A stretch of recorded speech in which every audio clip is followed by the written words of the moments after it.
That was fun. Those answering those questions from the street, I could have kept going. I felt like it was like the old days when we were live on the air and taking questions from consumers. And it was so nice to be able to talk about pride and homeownership. Anyways, as we know, pride's right around the corner here next week. And thanks, of course, again to the production staff that went out and did the work, and of course to the people who asked questions. Oh, for sure. Thoughtful questions, like thoughtful they and good questions. But it really does, I think, rings true to me, Todd.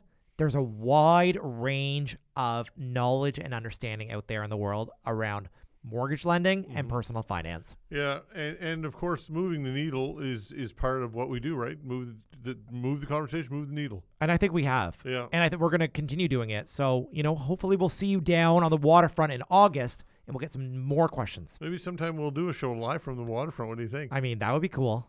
And then we can bring some consumers right in to see us right at our little booth. That's right. We can do live on location down at George Street, 5151 George. Exactly. All right, so let's talk a little bit about politics and what's going on with this trade war and uncertainty and Donald Trump. Look, it's not good for the markets. It's not good for anybody. Although the markets have done pretty well.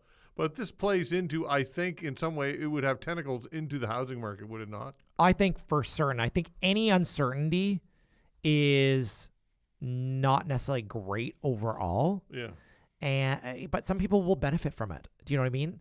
I think that there's a lot of demand in the market right now. And I think there's pent-up demand over the last 2 years because the rates have been high. Now the rates are going down, but have plateaued. But you can't have low rates in a high market. Right. High rates, high market, low rates, low market. I don't know. They don't always correlate. And the challenge is that right now what's going on in the market and what's going on with the rates are misaligned. So things are going to settle out here at some point. And we really need to look at what's going on with our portfolio and what's going on with interest rates, and typically high market, high rates, low market, low rates. So you can't have everything all at once. And I know we want it all. Yeah. I do. I would love to see rates start with a 3. I think that would, psychologically be very motivating to a consumer. But what's the difference between 3.99 and 4.09? Really? Yeah. Really, really not much. Yeah. I know people are just so focused on the rate that it's optics more than it actually is the finance. Yeah. That being said, we're being squeezed everywhere, Todd. We're being squeezed at the grocery store. We're being squeezed at the pumps. Everything is more expensive than it was 5 years ago. Yeah. Not just interest rates, everything. Well, Claudia Chandler, leader of the NDP and official opposition leader this week, was blaming the government because a report was out which says that when you combine housing and a few other metrics, we are as costly as Toronto for the first time ever. I am not shocked by that. Yeah. I do think overall it's less here, but the one thing, our incomes are not as high overall. Exactly. That's the one. That's the one struggle.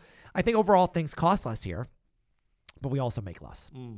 And I think living in Halifax is more of a luxury city, where before maybe it was more of a budget city. Right. Yeah. So we definitely have kind of changed that perspective over the last couple years, and Halifax really has done a glow up if you think about it. Look at these cranes in the sky. We have luxury hotels. This wasn't the Halifax that I knew 20 years ago. Right. It's different. And I even have friends that come home, like right now in the summer, it's a great time for friends and family to be visiting, and they don't recognize the city anymore. And I think that has its pros and it also has its cons, because it is more expensive here than it once was. Yeah, for sure. Younger buyers, are you seeing a lot of younger buyers? A lot of young people coming in, and if so, how are they getting how are they making their down payments? The young buyers that I see are coming in with big gifts, big family gifts. We're talking big gifts to the tune of like $100,000. Is that right? Yeah. When I first started, people were getting family gifts of like $5,000, $10,000, $20,000. Now it's not unusual to see $100,000 gifts. Wow. I'm not saying it's every day we see this, but it's not unusual. And more and more first-time home buyers are putting down 20% because they need to qualify. And I almost feel like they've waited, and they could have bought a home at a lower price if they just would have done a high-ratio insured mortgage and put down that 5% when they could have. Yeah. So, if I look at the math on what a customer paid 5 years ago, putting down 5%, and what a customer would pay today putting down 20%. It was cheaper for them to buy 5 years ago and get that high ratio insurance. Yeah. And the demographics, of course, of home ownership has really changed. It's you see it, as you mentioned, you get a lot of seniors who are new clients. Yes. You have people my age who are new clients. Yes. I mean, For the first time, buying their first home. Right. So why is that? Why do you think that's changed? I think the culture shifted, Todd. I think at one time, a young person could buy their first home as a, just single, buy their first home. I bought my first house when I was 19. But again, that was a long time ago, Todd, and I was a unicorn. And that's just not available to 19-year-olds anymore without a lot of cash, credit, and income behind them. But back then, you could buy a home for $169,000. There's nothing you can buy in that price point anymore, and the incomes just haven't paced as quickly. Yeah. And I think why we're seeing seniors and, adults that are getting closer to retirement buy homes, they're looking for the security. The rental market's changed a lot too. And I think that people want to put down roots, whether we're talking about pride in home ownership or whether we're talking about a retiree, they want to build roots in their community. And typically people that own homes are more invested. And they're more invested on what is going on in their community, their streets. They get involved. And, I think it's really important to have that sense of community no matter where you live. Well, financing with heat pumps and solar panels, have you seen much of that? We're not seeing as much purchase plus improvements as we once did. I think one is like the access to contractors. It's tough. Yeah. Just to get a quote and get people to do work. There's a fellow that works for us, and he's getting a new deck. So good for him. But he's been trying to get quotes from contractors, and it's tough just to get a contractor out to do a quote. And a lot of the contractors that he's talked to are just full up with work for the season. If he wants work done, it'll be in 2026, which I think can be frustrating. Like if you need your deck done now, hopefully we can find a contractor. Yeah. So, if there's some contractors out there and they want to give a quote, they can certainly write me and I'll pass along your information. But I think it's tough getting contractors. And I think, again, there's more demand than there's supply of the resources. And it's a people problem. And I think, when we're talking about the province and the leader of the NDP talking about, affordability and whatever, I think that we need to reverse engineer this. We need to be working with community or continuing education, work with NSCC to get more people into the trades. Let's start at the grassroots. Let's build more homes. Let's get more labor out there. And that's going to lower the cost overall of building some of these homes and getting more people in the homes. We need to start with NSCC is the first step, I think.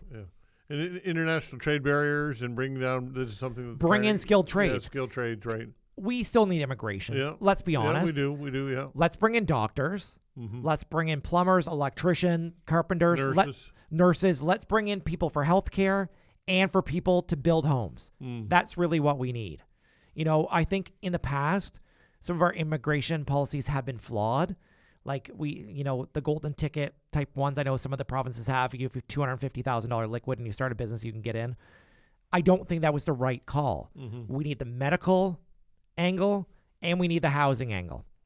Yeah, and of course, like you said, with these trade barriers, and people can come in with a Red Seal carpentry designation or an electrician's ticket designation and ready to go hit the ground running. Yeah, and I think there would be some argument to say, hey, the rules and the regulations in different countries are going to be different. Well, that's great. Let's spin up a recertification then, again, through NSCC, that we can get these people through a fast-track program to say, hey, you're a Red Seal carpenter in another province.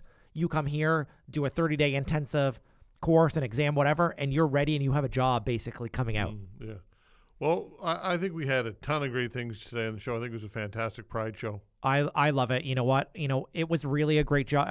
I think, done by everyone. Again, our production staff going out and hitting the streets and asking people questions. It's not easy. No, it's not. We answer questions all the time on the radio and on podcasts and whatever. But I think going out and on the streets, I think, is really important.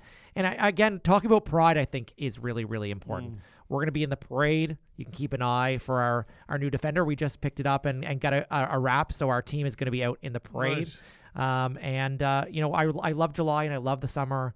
and I love Pride. So, And quickly, how do people get a hold of you? they can check us out online at teamclinton.ca/radio. We have hundreds of blog posts on there. We have a secure online application, links to all our social media, and you can see what Todd and I look like on TikTok, on Instagram, on Facebook, wherever you want to consume your social media. And you can also hear our podcast on anywhere where you get your podcast, on Spotify, Apple Music, and on the City News Great website. as always, Clinton. Thank you. Thanks, Todd. If you've liked what you've heard and you want to learn more, feel free to visit us online at teamclinton.ca.